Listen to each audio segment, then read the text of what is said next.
বিয়ে এটা একটা সম্পূর্ণ একটা হালাল বিষয়। তারপরে তাহসান আগে একটা সম্পর্ক ছিল, ওটা বিচ্ছেদ ঘটার কারণে তাদের ওই সম্পর্কে একটা মেয়ে ছিল।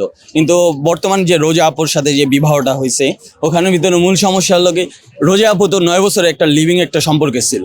ওখান থেকে তাহসানের সাথে 4 মাসের মতো সম্পর্ক, তারপরে তারা বিয়ে। কিন্তু তাহসানের এই জায়গায় ব্যক্তিত্বের সমস্যা। তাহসান, আমরা যখন জানতে পারলাম তাহসান 9 বছর রোজা আপু 9 বছর যাবৎ একটা ছেলের সাথে সম্পর্কে যুক্ত, তারপরও তাহসান 4 মাসের ভিতরে ওই মেয়েটাকে বিয়ে করলো। এটাতে তার ব্যক্তিত্ব প্রমাণ হলো। আর হলো মেয়েটা কিভাবে 9 বছর একটা ছেলের সাথে থাকার পরে 4 মাসে একটা পরিচয় একটা ছেলেকে বা একটা সেলিব্রিটিকে বিয়ে করলো, এটা সম্পূর্ণ নেগেটিভ সাইড হলো। এটাই সমাজের ভিতরে পড়তেছে হলো কি, মেয়েদের নেগেটিভ সাইডটা পড়তেছে। মেয়েরা কমিটেড না, মেয়েরা অনেক দিন পরে থাকার পরে ছেলেদের ছেড়ে চলে যায়। কিন্তু তাহসান এই বিষয়টা জানা সত্ত্বেও ওই মেয়েটাকে এই সম্পর্কে যুক্ত হলো। এভাবে আমাদের সমাজে একটা নেগেটিভ ইফেক্ট করলো।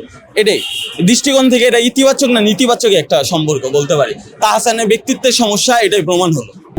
মেয়েটা এমন কেন? মেয়েরা এরকম তখনই হয় যখন সে ইমোশনভাবে স্যাটিসফ্যাকশন না হয়। একটা ছেলে যখন সক্ষমতা তার প্রমাণ না করতে পারে, মেয়েরা তো নিরাপত্তা চায়, মেয়েরা তো সিকিউরিটি চায়। যখন দেখে এটা নাই তখন চলে যায়। কিন্তু সব মিলে আমি যখন একটা ছেলের সাথে 9 বছর রইলাম, কিন্তু 4 মাসের মাথায় আমি একটা ছেলেকে বিয়ে করলাম, এটা কিরকম একটা বিষয় না? হ্যাঁ, 9 বছর যথেষ্ট সময়। এই জায়গায় তার ছেলের কোনো সমস্যা ছিল না। দেখা যায় ছেলেদের সাথে তো 9 বছর ছিল, সমস্যা হলে তো 6 মাস 1 বছরে হয়ে যেত। কিন্তু এই জায়গায় হলো রোজা আপু সম্পূর্ণ বেটার অপশন পেয়ে চলে গেল। এটা আর কি।